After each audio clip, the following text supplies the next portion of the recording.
Meron yan, meron. Yan. Yan. May nagpapatanong po, brother.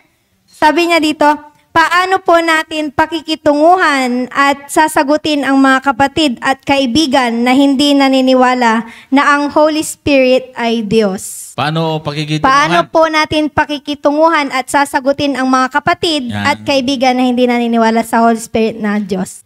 Pakikitunguhan, huwag niyong awayin. Hindi natin, kakaibiganin po natin sila. Paano sagutin? Kung hindi niyo alam ang sagot, lumapit po kayo sa marunong. Huwag kayong makipag-usap kasi pagka hindi niyo alam at hindi niyo kabisado, baka kayo pa po yung mahikayat. Di ba? Ang gagawin niyo, total meron naman ng maraming programa sa social media, maghanap po kayo ng marunong sumagot at doon po kayo humingi ng tulong, katulad sa amin. Kasi ganyan po ang nangyari sa mga nahikayat doon sa mga hindi naniniwala sa Holy Spirit. Nung may makausap, ay sinubukan mo ng sumagot at nakipagtalakayan, ay hindi marunong. Ayun, pati sila nakuha. Tingnan mo, ay mali po kasi yun dahil ang karamihan ganito yan mga kapatid. Pag meron kayong makausap ng mga taong ganon, huwag niyong bigyan ng puwang na lecturean kayo. Kasi hindi ho natin yan doktrina. Doktrina yan ang hindi Adventist na pure. Sabihin man lang Adventist sila, pero hindi sila yung tunay na Adventist. Dahil nga ang Seventh Adventist na tunay ay ito po yung hindi po lumalaban sa ating fundamental beliefs. Alang po dito yung aking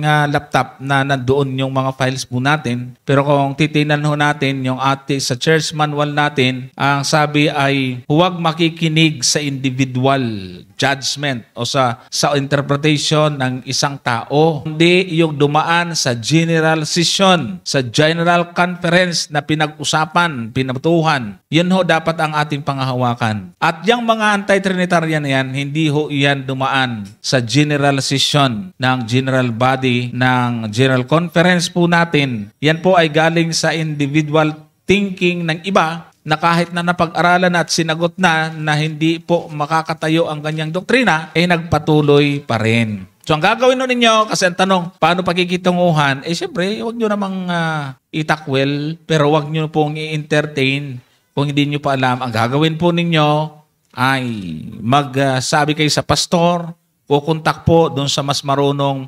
mag-explain tungkol dyan. Si Brother Gomer, merong karanasan. Bigyan natin sa kanya. May experience siya, bagong-bago lang eh. Brother Gomer, ano nga ba yun? Ayan mga kapatid, ito po ay, ano bang tawag natin dito? Parang epidemya na kumakalat, no? Mga kapatid, na ang ginagamit po kadalasan nitong mga tao na ito ay yung spirit of prophecy. Mga sulat kuno ni Ellen G. White, no? Kaya kapag hindi po kayo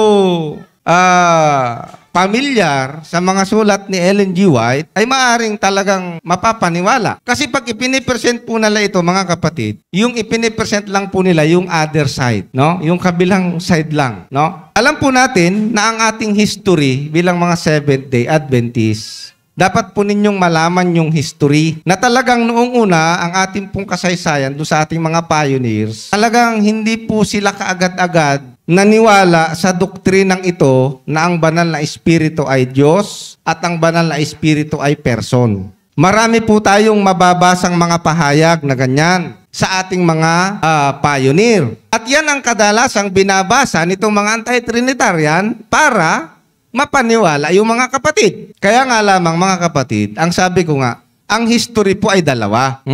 Kung ako'y ichichismis mo at ang gagamitin mo lang na chismis sa akin ay yung history ng buhay ko nung hindi ko pa kilala si Kristo, ay alam mo na kung ano yon. Bias yun. Tama? Tapos hindi mo na ikwento yung buhay ko nung makilala ko si Kristo, iba yon. Hindi ho ba mga kapatid? Ganito rin po ang ating iglesia. Mayroon po tayong kasaysayan na pinagdaanan. Kaya pinapalabas ng mga tao na yan na ang atin daw mga pioneers hindi naniwala. Totoo po yun noong una. Okay? Pero ito po yung challenge natin sa kanila. Bago mamatay si Ellen G. White, wala ba tayong paniniwala tungkol sa Trinitarian? At hindi ba tayo naniniwala ng Espiritu ay Diyos at siya ay person? Hindi po yan totoo, mga kapatid. O tingnan po ninyo, Babasa lang ako ng isang quotation, Brother Johnson. Itong quotation po na ito ay binanggit ni A.G. Daniels noong 1915 sa burol po ni Ellen G. White. Tingnan po ninyo ha. Ang sabi po niya dito, at the funeral service of Mrs. White in 1915, A.G. Daniels, a past General Conference President, serving for 21 years. So, ibig sabihin, itong si A.G. Daniels, Brother Johnson, ay naging General Conference President, 21 years. At siya po yung nagsalita doon sa eulogy, sa burol ng ating propetisa. Ano ang sabi niya? Sabi niya rito, summarize what Mrs. White believed about the Holy Spirit in the following way. Ano ang sabi po ni A.G. Daniels? The Holy Spirit, the third person of the Godhead, and Christ's representative on earth is set forth by her, by Ellen G. White, and exalted as the heavenly teacher and guide sent to this world by our Lord, sabi niya. Ang sabi pa ni A.G. Daniels, no Christian teachers in this generation, nung panahon nila, no religious reformer in any preceding age has placed a higher value on the Bible than her. Ganito po in-address ni A.G. Daniels si Ellen G. White. Not a trace of higher criticism, new thought, or skeptical, destructive philosophy can be found in her writings. Ang sabi pa niya ito, a statement of A.G. Daniels at funeral service of Mrs. White quoted from Review and Herald, August 5, 1915. Ano yung keynote niya na sinabi ni Ellen White? Sabi niya, now it is absolutely clear that by 1915, the SDA Church, represented here by the voice of A.G. Daniels, a General Conference President for 21 years, had fully declared its acceptance on the individual personhood of the Holy Spirit, not just His personality. So maliwanag po ito mga kapatid. Kaya kung mayroong darating sa inyo na magsasabi, history ng Seventh-day Adventist, hindi niniwala sa Trinity, noong una yon. Noong una po yun. Totoo yun.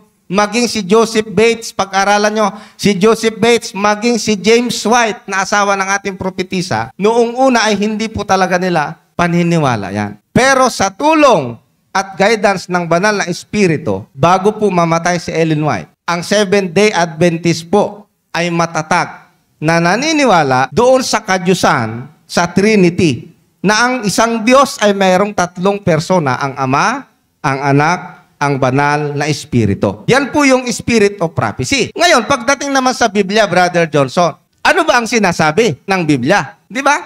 Kasi hindi naman ito yung ating pangunahin, yung Spirit of Prophecy, kundi Biblia. Kaya nga, Brother Johnson, nung makausap ko yung isang pastor na naniniwala dito, na hinahangaan ko rin, dati, nung nasa EUP pa, hindi ko na babanggitin yung pangalan niya. Isa lang ang tinanong ko sa kanya, yung sinabi ng ating Panginoon sa Juan, sa 14 ata, hindi ako nagkakamali, Brother Johnson 14:26. Tingnan nga natin kung yun nga yung talata. Tingnan po ninyo. 14:26 ang sabi niya, ay ganito. Datapwat ang mga aliw, sa makatuwid bagay ang Espiritu Santo, na susuguin ng Ama sa aking pangalan, siya ang magtuturo sa inyo ng lahat ng mga bagay at magpapaalala ng lahat na sa inyo'y aking sinabi. Sabi niya. Tapos, dito sa isang talata pa ng Juan din, sa 16:13 naman. Tingnan po ninyo. Sa 16:13 ng Juan, ay ganito po. Sabi niya, gayunmay, kung siya, ang Espiritu ng katotohanan ay dumating, ay papatnubayan niya kayo sa buong katotohanan, sapagkat hindi siya magsasalita ng mula sa kanyang sarili. Tanong mga kapatid, yung bang banal na Espiritu ay pwedeng magsalita sa kanyang sarili? Pwede. Bakit? Kasi ang sabi ng Panginoon, hindi siya magsasalita sa kanyang sarili. Ang ibig sabihin, pwede siyang magsalita sa kanyang sarili. Kaya niya lamang, pagdating niya, hindi siya magsasalita sa kanyang sarili. Katulad din naman ng ating Panginoon. Ano ang sabi ng ating Panginoon nung dumating siya rito? Hindi ako nagsasalita na mula sa aking sarili, kundi ano yung marinig ko sa Ama, yun ang aking sinasabi. So pareho lang pala ang Holy Spirit at ang ating Panginoon. Na nung isugo, hindi magsasalita mula sa kanyang sarili. At ang sabi niya rito sa pagpapatuloy, sapagkat hindi siya magsasalita na mula sa kanyang sarili, kundi ang anumang bagay na kanyang marinig. Paano mo naman sasabihin hindi person ito? Pwedeng magsalita, pwedeng makinig, pwedeng mag-instruct. Lahat ng ginagawa ng isang being o ng isang person ay ginagawa nitong banal na espiritu. At ang sabi rito, at ang mga ito ang kanyang sasalitain at kanyang ipapahayag sa inyo ang mga bagay na magsisidating. At yung talatang 14, ito yung matindi. Ano? Dito na po tumahimik yung pastor na kausap ko. Ang sabi rito ng ating Panginoon, luluwalhatiin niya ako. Kaya nga ang tanong ko kay pastor, Pastor, kung si Kristo rin yung Holy Spirit na yan, ibig mo bang sabihin ay niluluwalhati ni Kristo yung kanyang sarili? Hindi na po siya nakasagot sa punto na yan. Kasi ang sabi ng ating Panginoon, pagdating ng Holy Spirit, luluwalhatiin niya ako. Sapagkat kukuha siya sana sa akin at sa inyo'y ipahahayag. So napakaliwanag po niyan mga kapatid. Brother Johnson. Yun.